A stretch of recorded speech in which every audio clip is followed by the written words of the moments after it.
Hello dears, welcome back to my YouTube channel. അപ്പോൾ ഇന്ന് ഈ ഒരു സാധനമായിട്ടാണ് ഞാൻ വന്നിട്ടുള്ളത്. ഇതെന്താണെന്ന് നിങ്ങൾക്ക് മനസ്സിലായി കാണും. നമ്മുടെ ഒട്ടുമിക്കരുടെയും വീട്ടിലുള്ള ഒരു അരവണയുടെ ടിന്നാണ് ഇന്ന് എടുത്തിട്ടുള്ളത്. കിട്ടിയ പാടെ ഇത് നന്നായിട്ട് കഴിച്ചതിന് ശേഷം നന്നായിട്ട് കഴുകി ക്ലീനാക്കി കുറച്ച് നാളെ എൻ്റെ കയ്യിൽ ഞാൻ ഇത് പെയിൻറ്റിൻ്റെ ബ്രഷ് ഇട്ട് വച്ചിരിക്കുകയായിരുന്നു. പിന്നെയാണ് വിചാരിച്ചത് ഈ ക്രാഫ്റ്റ് ചെയ്യുന്ന എനിക്ക് എന്തിനാ വെറുതെ ഇത് ഒരു ഡിസൈനൊന്നും കൊടുക്കാതെ വെച്ചിരുന്നിട്ട് കാര്യമൊന്നുമില്ല എന്ന് പറഞ്ഞിട്ട് സംഭവം എടുത്തതാണ്. അപ്പോൾ ബേസ് കോട്ടായിട്ട് ഞാൻ വൈറ്റ് കളർ പെയിൻ്റ് മൊത്തം അടിച്ചു കൊടുക്കുന്നുണ്ട്. പിന്നെ ഏതെങ്കിലും കൂട്ടുകാർ എൻ്റെ ചാനൽ ആദ്യമായിട്ടാണ് കാണുന്നതെങ്കിൽ ഒന്ന് സബ്സ്ക്രൈബ് ചെയ്ത് സപ്പോർട്ട് ചെയ്യുക. ഇഷ്ടപ്പെട്ട ലൈക്ക് ചെയ്യാനും കമൻറ്റ് ചെയ്യാനും ഷെയർ ചെയ്യാനും ഒന്നും മറക്കരുത്. ജസ്റ്റ് ഒരു റെഡ് ഹാർട്ടെങ്കിലും കമൻറ്റായിട്ട് രേഖപ്പെടുത്താൻ മറക്കരുത്. അങ്ങനെ ബേസ് കോട്ടായിട്ട് വൈറ്റ് കളർ അടിച്ചു കൊടുത്തിട്ടുണ്ട്. നന്നായിട്ടൊന്ന് ഉണങ്ങാനും വെച്ചിട്ടുണ്ട്. ഉണങ്ങിയതിന് ശേഷം ഞാൻ എടുത്തിട്ടുള്ളത് വാൾപുട്ടിയാണ്. ക്ലേ ഉള്ളവർക്ക് ക്ലേ എടുക്കാം.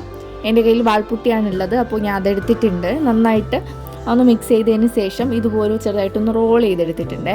എന്നിട്ട് ഗ്ലൂ തേച്ച് കൊടുത്തിട്ട് അതിൻ്റെ മുകളിലായിട്ടൊന്ന് വച്ചു കൊടുക്കുന്നുണ്ട്. മരത്തിൻ്റെ ഓരോ ശാഖയായിട്ടാണ് ഞാൻ ഈ ഒരു ക്ലേ ഒട്ടിച്ചു കൊടുത്തിട്ടുള്ളത്.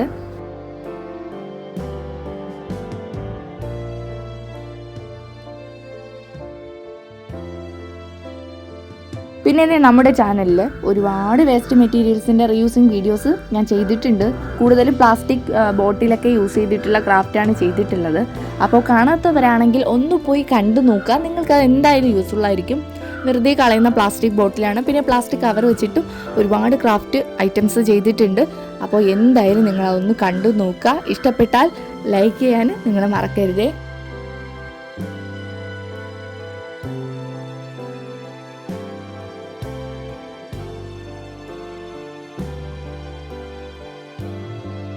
അടുത്തായിട്ട് ഈ ഒരു ക്ലേ ഞാൻ ഒരു ബോളാക്കിയിട്ട് ഓരോ ബോളുകളാക്കിയിട്ട് ഇതുപോലെ അതിൻ്റെ മുകളിലായിട്ടൊന്ന് ഒട്ടിച്ചു കൊടുക്കുന്നുണ്ട്. ഇത്രയുമാണ് ഞാൻ ചെയ്തെടുത്തിട്ടുള്ളത്. അപ്പോൾ അത് നന്നായിട്ട് ഉണങ്ങിയതിന് ശേഷമുള്ള ലുക്കാണ്. ഇനി നമുക്കിതിൽ കളർ അടിക്കാം. Green colour, red colour. അപ്പോൾ ആ ഒരു കോമ്പിനേഷനാണ് ഞാൻ അടിച്ചു കൊടുത്തിട്ടുള്ളത്.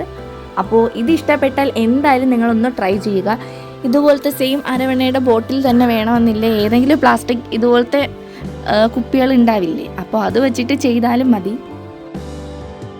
ഇതുപോലത്തെ ക്രാഫ്റ്റ് ചെയ്യുമ്പോൾ ചിലവരുടെ കയ്യിൽ ഇതുപോലെ ക്ലേ ഉണ്ടാവണം എന്നില്ല. അപ്പോൾ ക്ലേക്ക് പകരം വേണമെങ്കിൽ നിങ്ങൾക്ക് കാർഡ്ബോർഡ് കട്ട് ചെയ്തിട്ട് ഇതേപോലെയൊക്കെ ഒന്ന് കട്ട് ചെയ്തതിന് ശേഷം അതിൻ്റെ മുകളിലൊന്ന് ഒട്ടിച്ചു കൊടുത്തിട്ട് കളർ ചെയ്താലും മതി.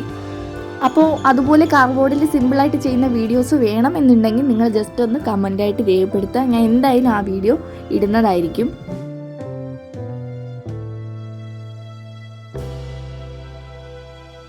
എൻ്റെ ഈ ഒരു വീഡിയോസ് നിങ്ങൾക്ക് ഇഷ്ടപ്പെട്ടാൽ നിങ്ങളുടെ ക്രാഫ്റ്റ് ഇഷ്ടപ്പെടുന്ന ഫ്രണ്ട്സിനും അല്ലെ റിലേറ്റീവ്സിനും അങ്ങനെ ഇഷ്ടപ്പെടുന്ന എല്ലാവർക്കും ഒന്ന് ഷെയർ ചെയ്ത് കൊടുക്കുക. അവർക്ക് എന്തായാലും ഇത് യൂസ്ഫുൾ ആയിരിക്കും.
അങ്ങനെ ഇലകൾക്കും തണ്ടുകൾക്കും ഒക്കെ ഞാൻ ഒരു ഗ്രീൻ കളർ അടിച്ചു കൊടുത്തിട്ടുണ്ട്. ഇനി ആ ചെയ്ത് വെച്ചിട്ടുള്ള ആ ഒരു ചെറുക്ക് ഞാൻ റെഡ് കളർ പെയിന്റാണ് അടിച്ചു കൊടുത്തിട്ടുള്ളത്.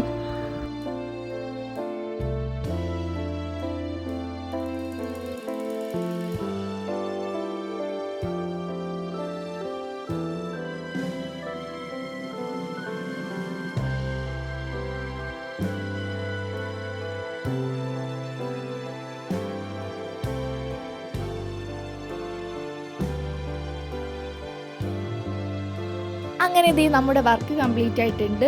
ഇത്രയേ ഉള്ളൂ. അപ്പോൾ സിമ്പിളായിട്ട് എല്ലാവർക്കും ചെയ്യാൻ പറ്റുന്ന ഒരു ക്രാഫ്റ്റ് കൂടെയാണ്. അപ്പോൾ എന്തായാലും നിങ്ങളൊന്ന് ട്രൈ ചെയ്ത് നോക്കുക. നമുക്ക് നമുക്ക് നെക്സ്റ്റ് വീഡിയോയിൽ കാണാം. Bye bye.